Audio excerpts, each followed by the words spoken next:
how are you doing? ¿Cómo está? Muy bien, muy bien. Thank you very much for your generosity and for your time. You can hear the token of appreciation of the people of Mexico that deeply admires you. Fantastic. On behalf of the ALEF, the Science and Art Festival of the National University of Mexico, we deeply welcome you. Yes. Thank you very much. And the first question we would like to ask you, it has to do with the theme of this edition of this festival, the brain exploration. As we know, the brain has 100 billion of neurons, and we would like to know, in terms of your personal experience, what would be the ultimate frontier of the brain? Are we capable of an unbounded awareness? And how could this be related with our creativity? It's good to see you all. I see part of you anyway. And it's okay if I just speak away in English, Pepe? Yes. Okay. Yes, for sure. You know, it wasn't too long ago that the doctors told us that we only use 5 or 10% of our brain. And we always wondered, what's the other 90 or 95% for? And the answer is yes, we are capable of unbounded consciousness, unbounded awareness, utilizing our full brain. This is the full potential of the human being. And it's all about this thing called consciousness. And consciousness, every human being has consciousness, but not every human being has the same amount. But the good news is the potential for every one of us human beings is unbounded consciousness, infinite amount of consciousness. There is an ocean of consciousness, an unbounded eternal ocean of consciousness within each one of us human beings. As we're sitting in their chairs today, within each of us is an ocean of pure, unbounded consciousness. We've just lost contact with that beautiful ocean, the big treasury within us all. And if we take a technique like transcendental meditation, it opens the door to that ocean, opens the door to that treasury.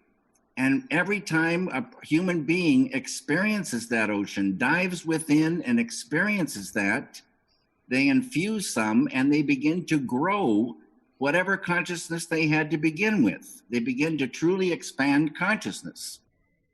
Consciousness has qualities, all positive. So within that ocean, there's unbounded intelligence, unbounded creativity, unbounded happiness, unbounded love, unbounded energy, unbounded peace within us all. And every time we experience that ocean, we unfold more and more of that, grow in that, and the side effect is negativity starts to lift away.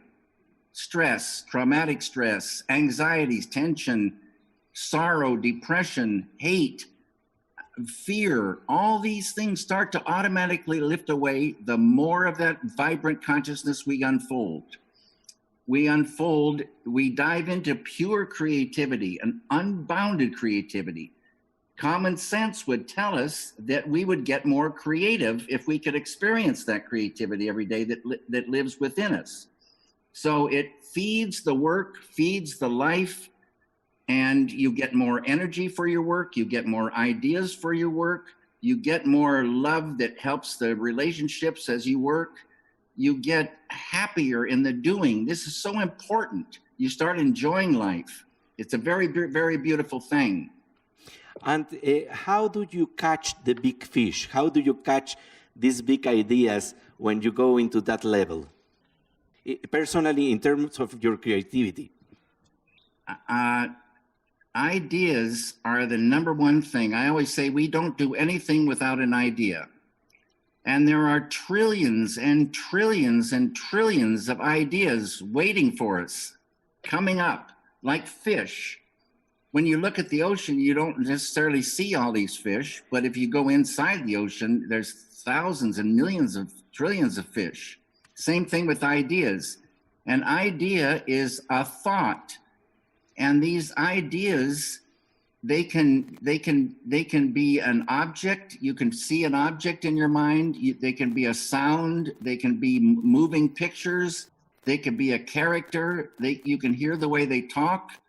You can see what they look like. You can see the mood of a place because of the ideas that flow. And the more you can expand that ball of consciousness, the deeper you can catch these ideas.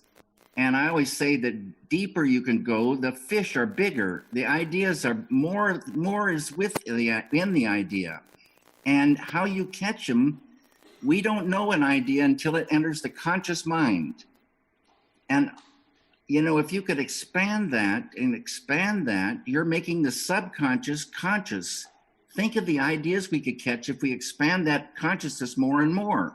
You can catch them when they're real big and they have way more information. They're flowing.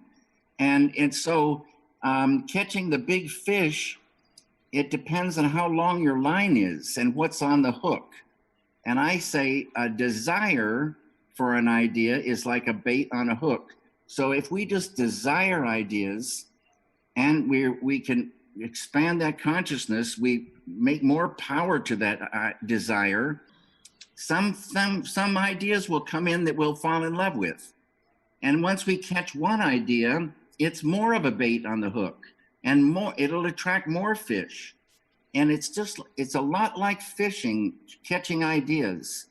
And you just have to have patience, focus on desiring these ideas, and they will start swimming in. Not all of them we fall in love with, but once in a while, when we're very lucky, we'll fall in love with an idea. And then once we got that one idea and we focus on that, more will come in and hook to it. And a script can emerge, a painting can emerge, and many, many things, discoveries, inventions, all these things, they're waiting for us. You have a friend, a neuroscientist, Fred Travis. Yes. And he talks about coherence in the brain. Let's talk about how do you get more coherence in the brain? More coherence, according to Dr. Fred Travis, who's a brain researcher, is the connections, all parts of the brain working together. All parts of the brain working together. They say it's like a conductor steps up to the orchestra and raises up the batons, and all the orchestra pays attention, and they're all ready to work together. And this comes with, this experience of the transcendent, the experience of that ocean within us. The brain gets coherent and powerful, and creativity flows more, intelligence flows more, love flows more, happiness flows more. All these things come with a coherent brain. And there is less stress, and this approach can be bring to education. We can have consciousness-based education by expanding awareness and maybe less suffering from the kids. And they say mankind was not made to suffer. We shouldn't be suffering. We should be happy campers, and we should be enjoying life. And, there's so much stress in the world. There's, people suffering from traumatic stress. There's so much depression. There's so much hate. There's so much bitter, selfish anger. There's so much fear. These things, in the family of negativity, and they say negativity is just like darkness. And when you analyze it, darkness isn't really anything. It's the absence of something. Same with negativity. Negativity is the absence of that power that comes from within, from the transcendent, from the unmanifest within each one of us. If we could access that, experience that, we can infuse that, grow in that, and automatically, it's like turning up the light. Automatically, darkness goes. Automatically, negativity goes when you ramp up that light of consciousness. It's money in the bank for the human being. Everybody should be diving within, experiencing that, and see suffering walk away, see stress go away. All these things of negativity automatically go. You don't have to even try to make them go. They go automatically. It's so beautiful for the human being. How does this relates with your creative work, with your movies? How does this silence interacts with your creativity while doing a movie? It's been my experience, because before I started meditating, I was creative, but I had so many anxieties. I had a melancholy, maybe bordering on sometimes depression. I had a lot of anger for my situations in life. I had a lot of things I was not so self-assured. I was, let's say, weak. And I start, this technique of transcendental meditation.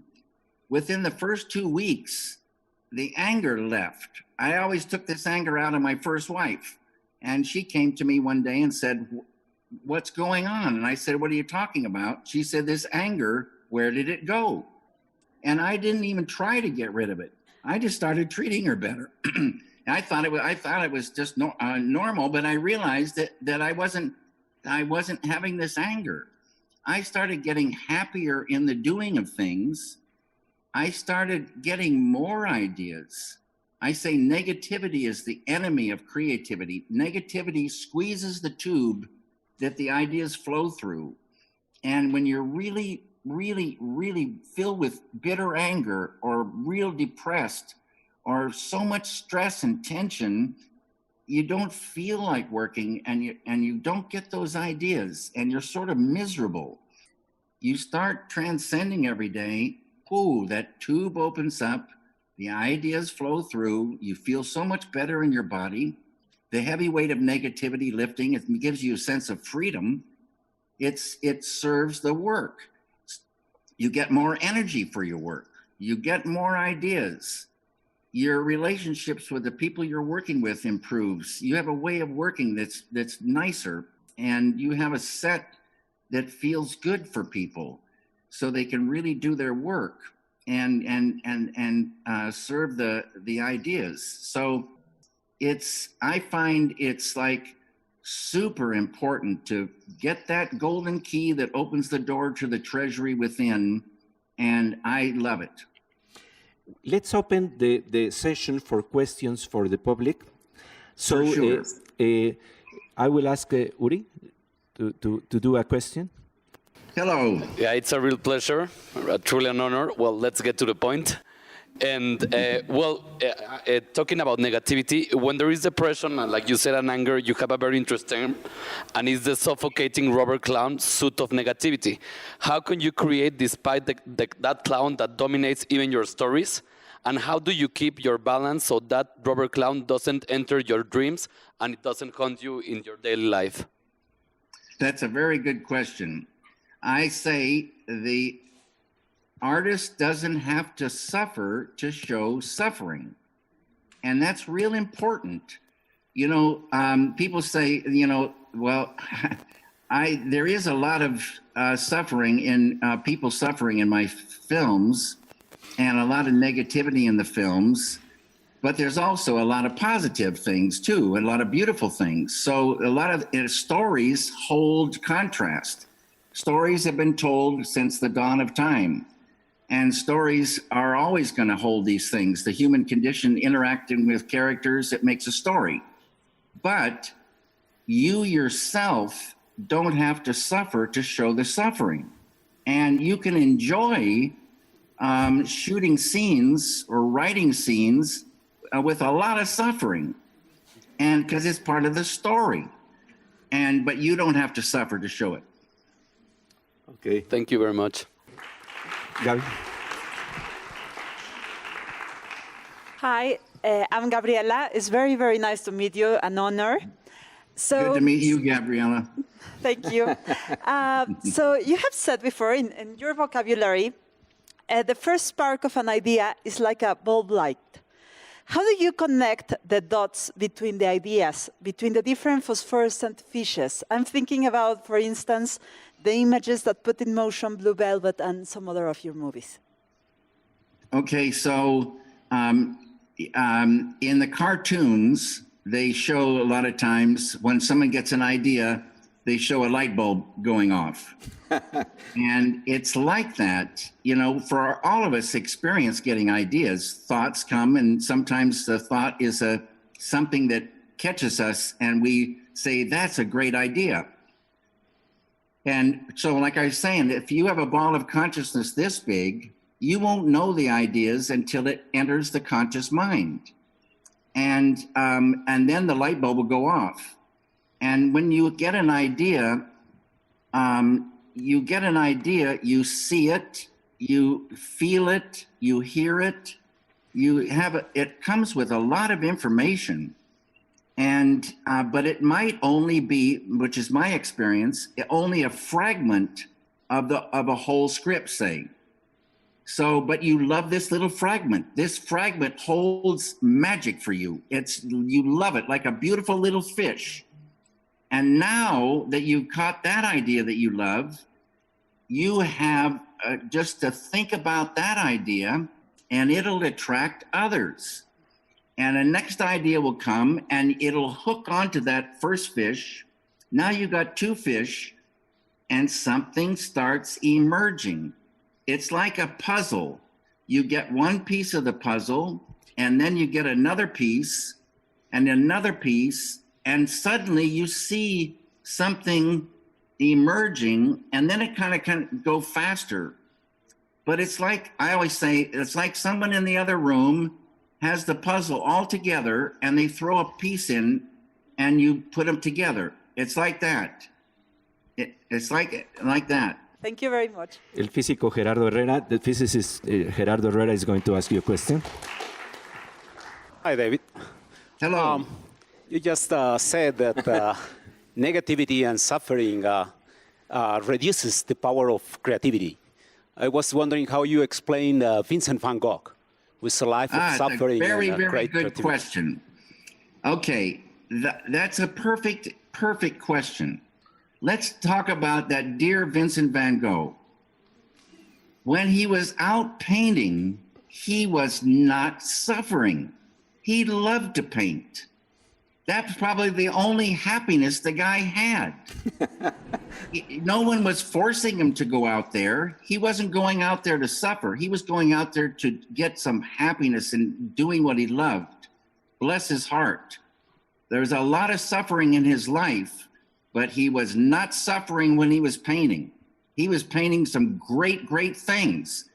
Now, if he had some of that stress and some of that worry and some of that suffering out of him, he might have even been able to do more.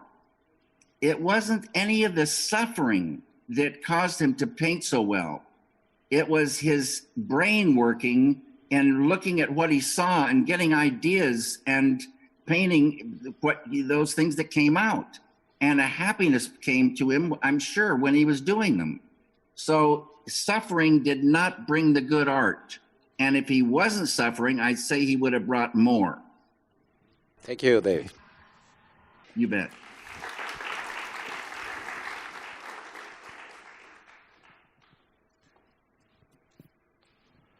Hello, Mr. Lynch. I'm Roberto. Hello.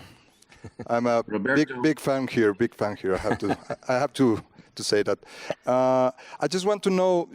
We have all seen your movies, and there's a process of the process of logic is broken in many of the sequences, and it comes from the dreams. It has the logic of dreams, and I want the logic of the unconscious. And I want to know, how do you work to incorporate this logic into the narrative of something that it's conscious, like the artistic process of telling a movie, telling a story? It comes with the idea. It's not like I set out to say, how can I incorporate dream logic into this story? I don't think about that. I get ideas, and some of these ideas, because we're human beings, a lot of what goes on during the day is abstract. This thinking and feeling together, we intuit things, we feel things that don't necessarily meet the eye. And these abstract things, cinema can say. The language of cinema can say concrete things and it can say abstract things. But it just happens that those are the kind of ideas I love. And I've been lucky for me to catch ideas like this that I love. And then I just follow the idea. I stay true to the idea. Thank you very much. You bet. Well, hi, Hello. I'm Paulina. So I'm a big fan of Twin Peaks. So I was thinking, how do you connect your ideas with other people like Mark Frost to create something like Twin Peaks? When Mark Frost and I are writing together, we're just like this. Like you're Mark Frost and I'm David Lynch, and we're on Skype or on, what is this? We're on Zoom. So we talk, and as we talk, we're in the world of Twin Peaks, and ideas start flowing, and we speak the ideas and then write them down. It's the same as if you're by yourself. You're both sinking into a world and tuning into a world, and those ideas start flowing. It's like going down and seeing not just one fish, but a whole school of fish. And there they are. And you start writing them down as fast as you can. Thank you so much. You bet.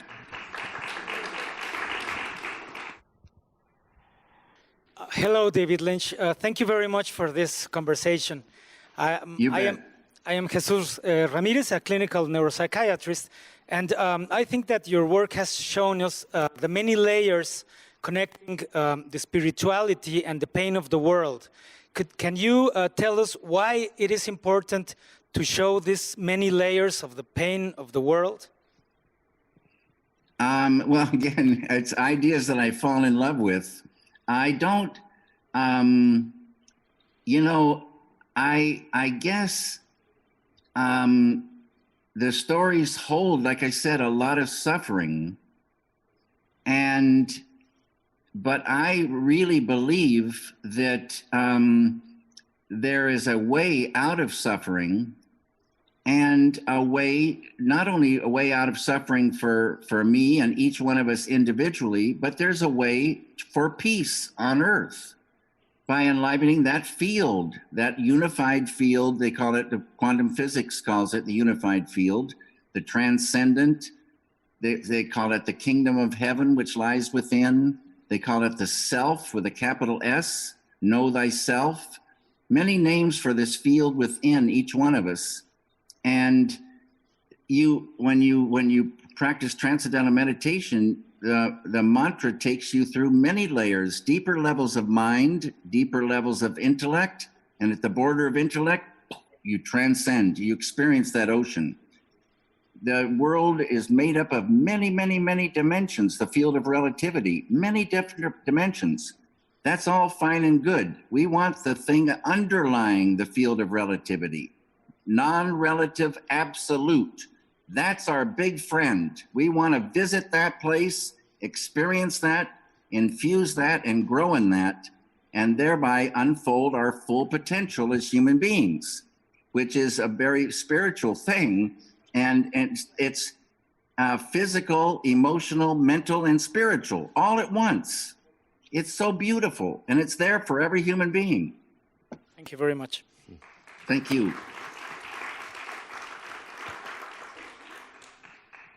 Hello, Mr. Lynch. Nice to meet Hello. you. My name is Cami Garcia. I'm a filmmaker from Mexico. And my question is, have you ever come across a new narrative structure in the editing room in any of your films? And how do you deal with this feeling of deconstruction of your initial structure and manage to be able to see it with a new pair of eyes? In other words, do you think it's possible to catch the big fish in the editing room? Thank you. This is a very interesting and good question.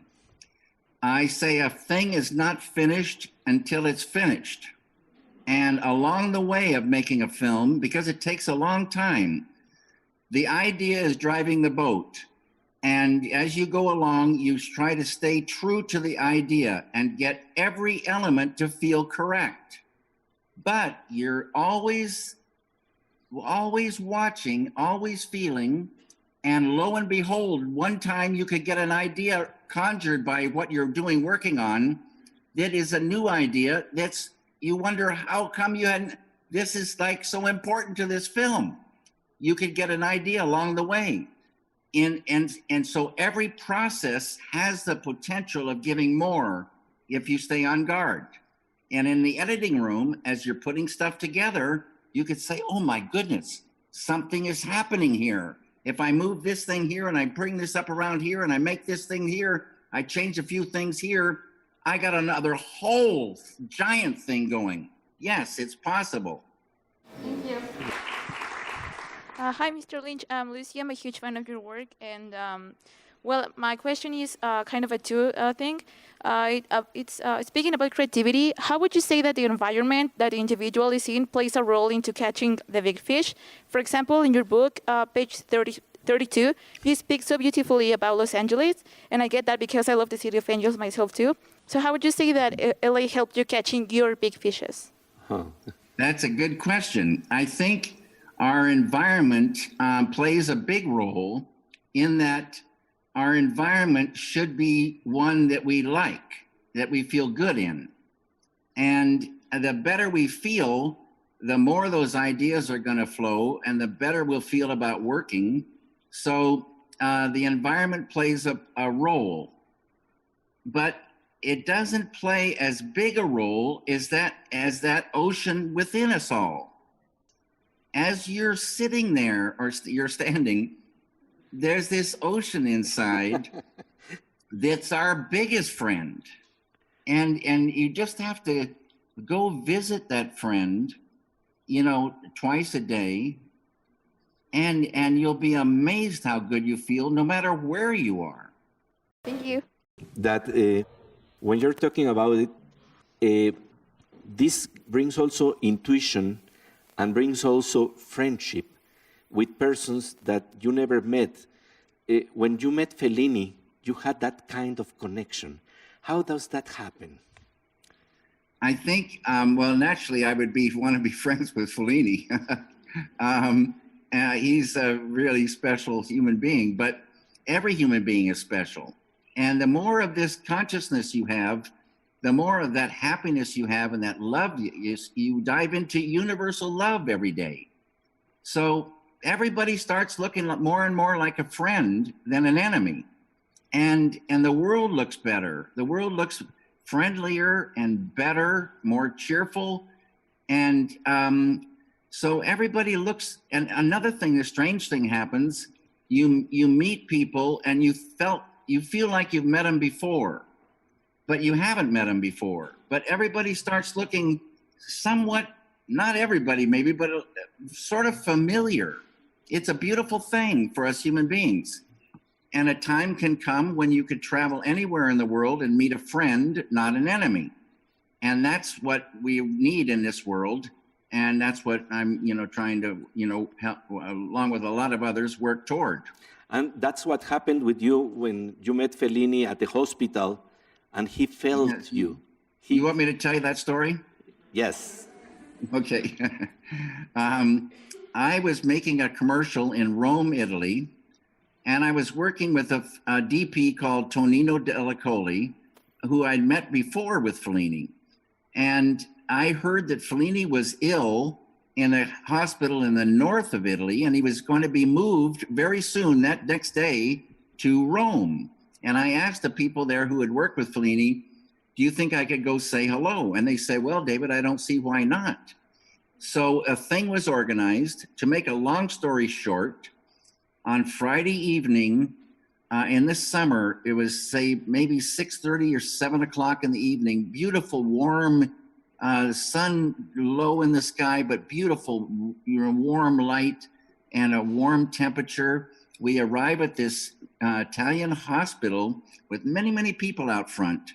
Then we went through the people and we went deep within. Fellini's niece was taking us in, me and Tonino, and we went deeper into the hospital, fewer and fewer people, went down a long hallway with no one was there.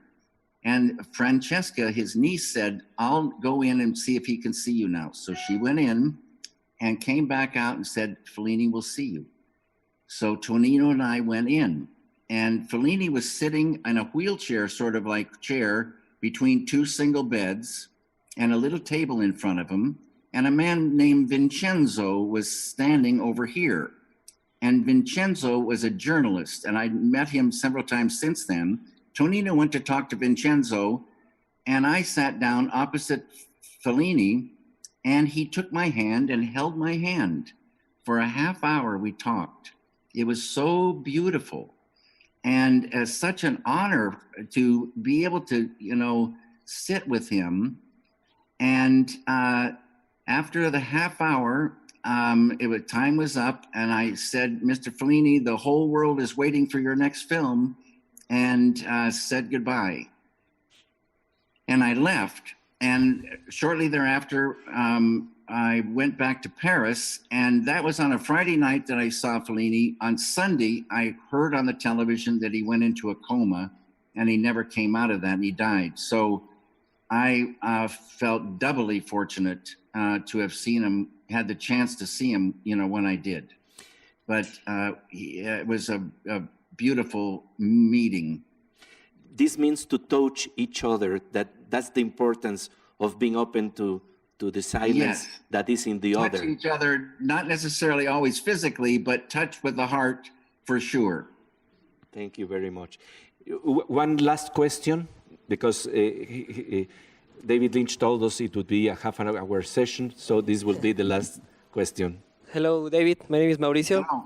Taking on this, my question was, what are your thoughts on consciousness beyond life and death? And how does that relate to your work and inspire your daily life and creativity? And also, how did it inspire Twin Peaks? They say consciousness is a continuum. And so in a big way, none of us ever die. The physical body dies, but the consciousness, the sense of I-ness, doesn't ever die. And I believe that we human beings are on what they call the wheel of birth and death. And we go around and around and around. In other words, we've had many, many lives. And this is one of many. And we go around and around until we gain what they call enlightenment. And we realize that we are totality. Then you don't have to get born and die. You're immortal, and you've got supreme enlightenment, and you realize you are totality. And then you can truly say, I am that, thou art that, all this is that I am. And it's a beautiful thing in our future, all of our futures. Thank you very much. And with this, we finish this beautiful session. We really and deeply appreciate your thinking, your way of trying to touch us, even though there is so much distance within us. There is also this connection thanks to your creativity and to your generosity. Thank you very much, Pepe. And I wish all of you all the very best. Take care. Thank you very much. Bye-bye.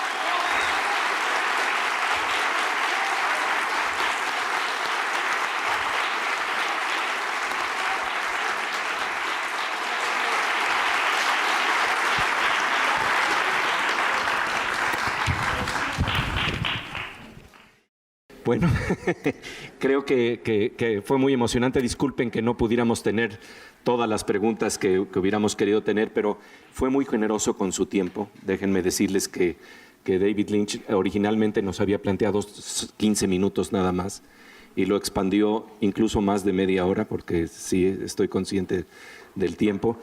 Pero creo que lo que nos llevamos el día de hoy fue algo muy interesante. Hemos estado observando, explorando lo que quiere decir el cerebro desde diferentes perspectivas, pero una de las más importantes es la que nos dice nuestra propia experiencia subjetiva, nuestra propia conciencia, y la pregunta es ¿hasta dónde pueden llegar los límites de la experiencia consciente? Yuval Harari, uno de los grandes ensayistas de nuestro tiempo, planteaba que no conocemos todavía las posibilidades que tiene nuestra conciencia, que conocemos las partes degradadas de la conciencia, es decir, cuando se daña algo en el cerebro, eso es lo que conocemos y lo hemos estudiado muy bien, pero que uno de los retos del estudio de la neurociencia del siglo XXI será también ver qué es lo que pasa en cerebros más creativos, en cerebros que pueden interconectar las diferentes partes de nuestra fisiología en una manera más coherente. Y entonces asomarnos a ello a través de la experiencia de David Lynch, que lo ha demostrado andando en su creatividad. La verdad creo que es un privilegio y la verdad agradecemos mucho la presencia de ustedes aquí en este Festival de Ciencia y Arte de la LEF. Muchísimas gracias.